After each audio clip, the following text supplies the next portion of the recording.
show you how to make these really easy cheese and chili pork chops. Okay, so you're going to need, it says 14 ounces of pork chops, which would be 400 grams. That would probably be closer to 3 pork chops. I just happen to have 4 on hand, so I'm going to go ahead and use all 4.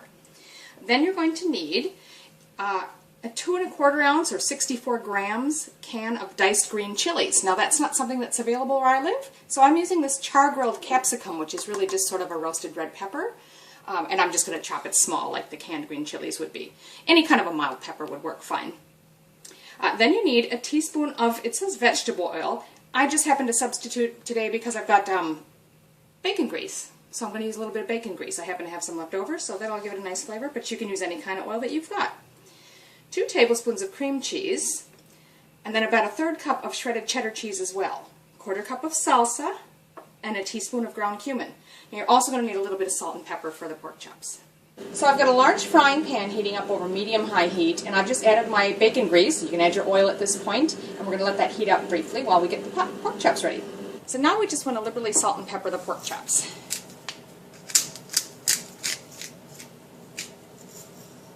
When I put them in the pan, I'll put that side down, and then we'll do it again on the other side.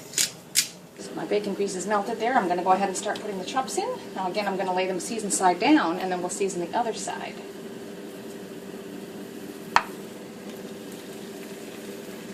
Okay, so I'm just going to go ahead and salt and pepper the other side as well.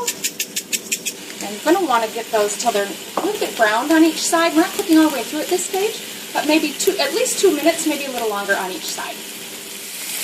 After about 3 or 4 minutes, I'm going to go ahead and flip those and brown the other side. Okay, so as you can see, I've chopped my red pepper or capsicum, so it's just a bit smaller.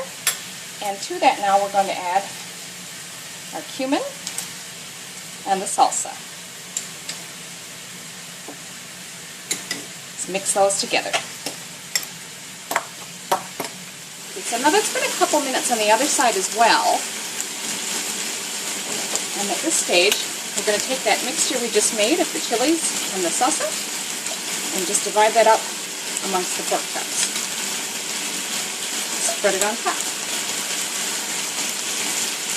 Now we're just going to cover those, turn our heat down to low, and cook for about 5 minutes. So now we're just going to combine the cheeses in another bowl. So I've got the cream cheese and the shredded cheese in there, and you're just going to try to mix those together as best you can. So that's been 5 minutes. So now you're just meant to divide that cheese mixture evenly on top of each pork chop. Now I don't want to brush off the salsa that's already on there, so I'm just going to try to drop it in small blobs because it's going to melt on there anyway. Now I'm just going to cover that again until the cheese melts. Should only take a minute or 2. That's looking pretty good. I'm going to go ahead and remove those from the heat. So there you have it, cheese and chili pork chops. These are suitable for Atkins or pretty much any low-carb diet. Hope you enjoy them.